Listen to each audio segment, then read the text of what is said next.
Okay, so welcome back. This is part 2 in our series where we're going to be ultimately developing this application you see here. So what does this application do? Well, if you click this button, it allows you to select an audio file. And in this case, we're going to be looking at a WAV file.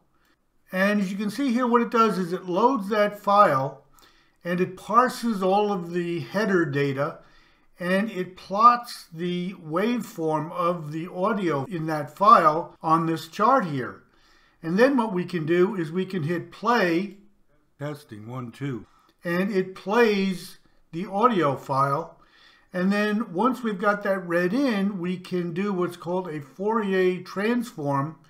And what this will do is it will take a moving window and in real time, it will determine the frequency components inside that moving window of data and plot them here as you just saw. So what we're going to do in this video is we're going to look at the part of this where we have to read in the file and parse the data and extract the actual sample data that you see here. Now in part 1, we showed how to develop a WAV file, how to generate it and edit it. And we used this application you see here, which is called Audacity. And we showed how to, either from your microphone, record a sound or generate a tone or whatever, and edit it and save it as a WAV file. So in this video, we're going to see how in this application we can read in that WAV file and parse all the data and come up with what you see here, which is the waveform. So what we're going to develop in this video is this simplified application where we're just looking at how to open the WAV file and parse the data. So I'm going to open that same WAV file, select it, and what it's going to do is it's going to take that WAV file and it's going to parse the header data. As you see here, it's going to list it out to a text box, and it's got all of the different data that describes what's in that WAV file. And ultimately, as you can see down here, the actual data that describes the waveform of the audio signal. So what we're going to do is show you how to develop this application and how to parse a WAV file and what all these different aspects of the WAV file mean. And once we've got that, then we can generate like an array of the actual data representing all the samples of audio data. So now let's take a look at the most important part of this, which is what is a WAV file? When you read a WAV file, what is the format of the data and where does it come from? Because it's going to be really important to help us figure out how we can extract the data. Now, the WAV file format is a subset of Microsoft and IBM's RIFF specification. What that means is a resource interchange file format, RIFF. That's kind of a generic format. But under the RIFF format, there are multiple different types of formats. We're looking at the WAV format. There's also AVI. There are multiple different types of formats. So when reading a file like this, you need to be mindful that the header data that describes the file can vary. The contents of the header can vary depending on the type. So we're going to focus on a WAV file format. And we're also going to focus on the more common uncompressed, what's called PCM or pulse code modulation audio format. And we're going to develop our application to read an uncompressed PCM WAV file. But again, if you want to go outside of that into the less common file formats that are under the RIFF file format, you're going to need to be able to modify your code to recognize more and different groups of data. We'll talk about that, but we're going to focus on the WAV file PCM.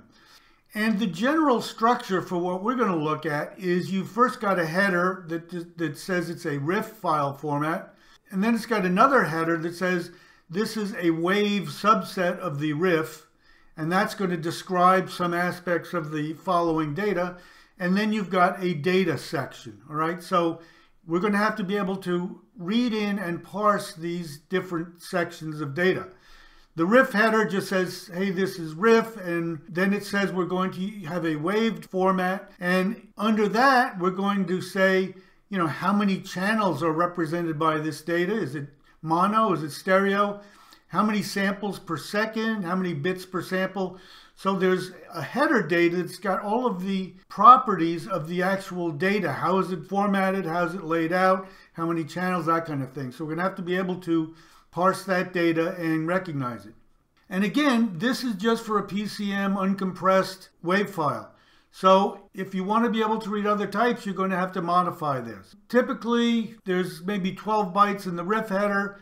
The WAV header might be 24 bytes, again, depending on if you've got other variations.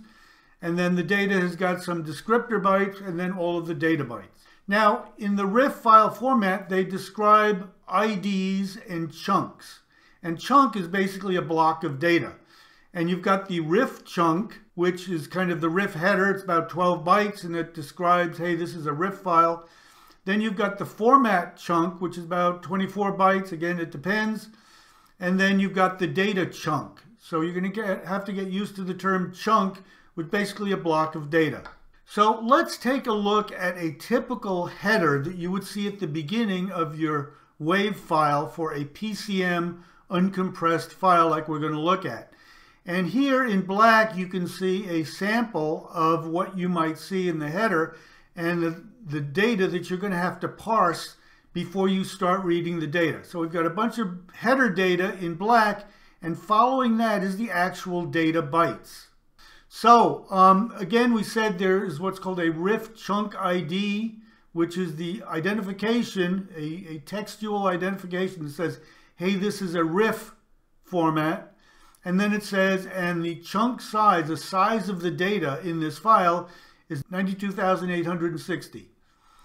Then we're going to say, okay, the subformat is a WAV. So we're going to have the RIF form type, and it's going to say WAV. And then there's the format chunk ID, which defines the format of the following data. And it's got a chunk ID, which is FMT with a space. And then we've got a format chunk size. And again, this can vary depending on the format of the data. If we're doing a simple PCM uncompressed, the format chunk size would be 16. However, different variations might have 18 or 40, but we're just going to work with a 16 chunk size, which is a standard PCM. Then the next number is an integer, which defines whether this is a PCM format or some other type of format. The next one is number of channels. If it's 1, it's a mono. If it's 2, it's stereo.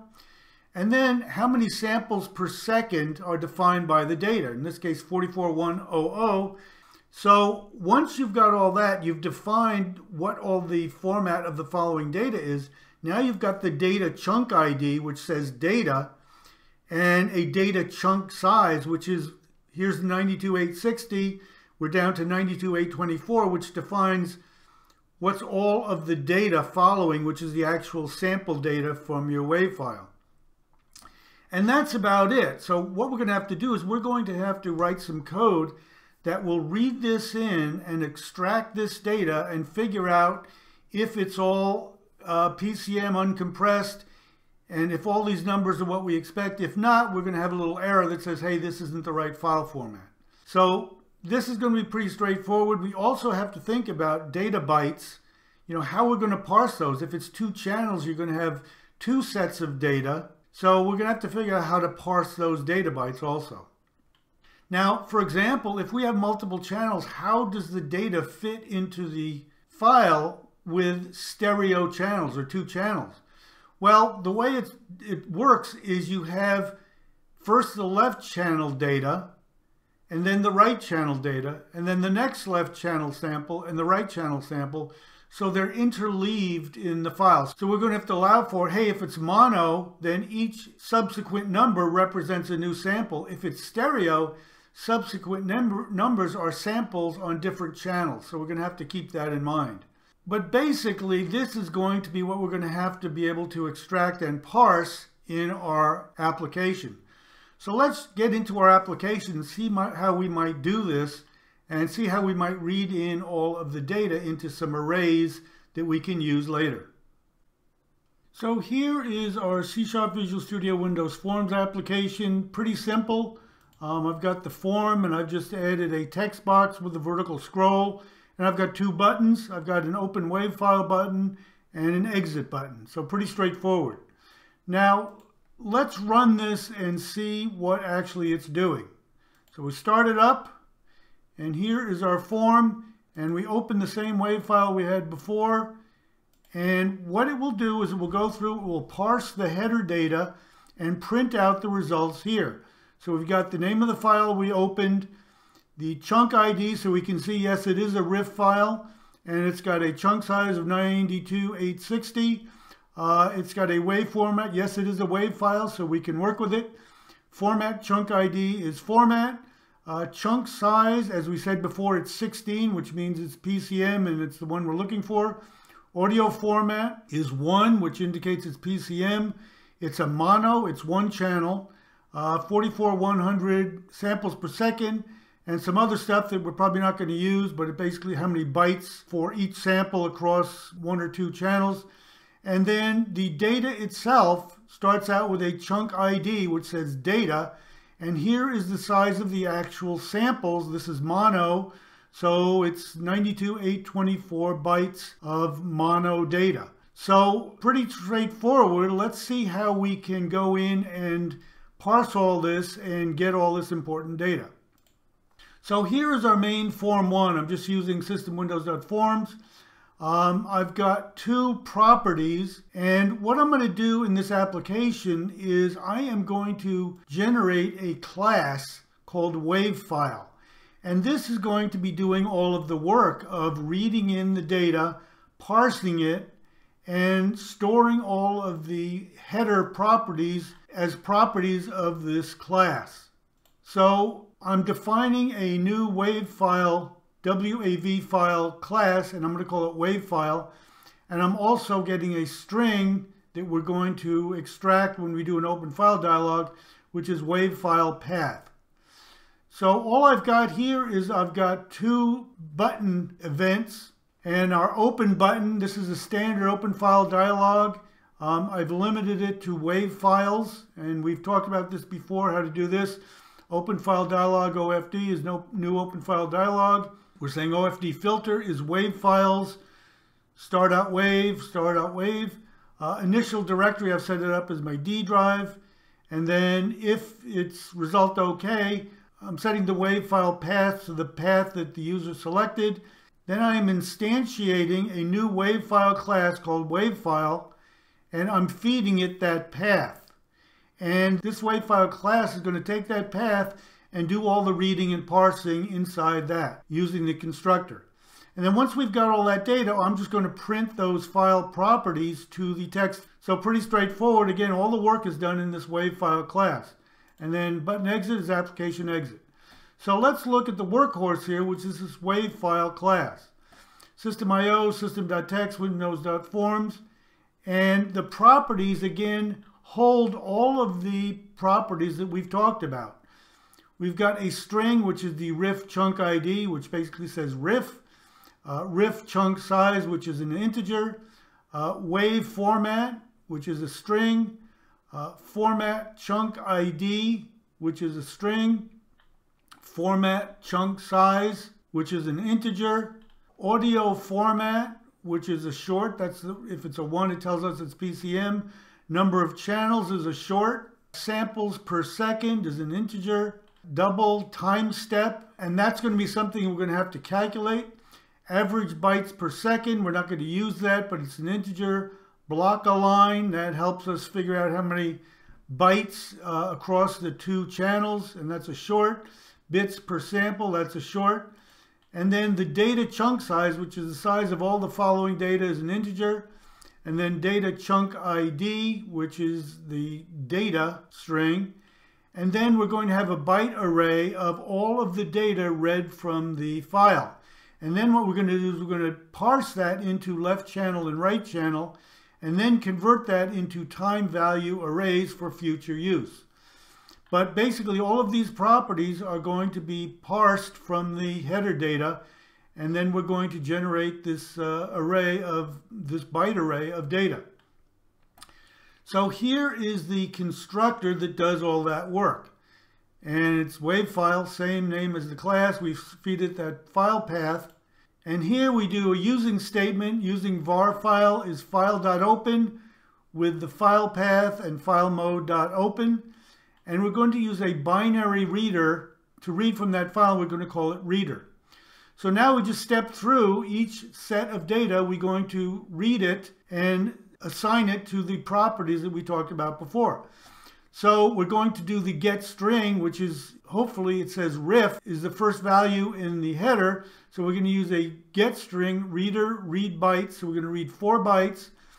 And we're going to do ASCII encoding, and it's going to be our rif chunk ID.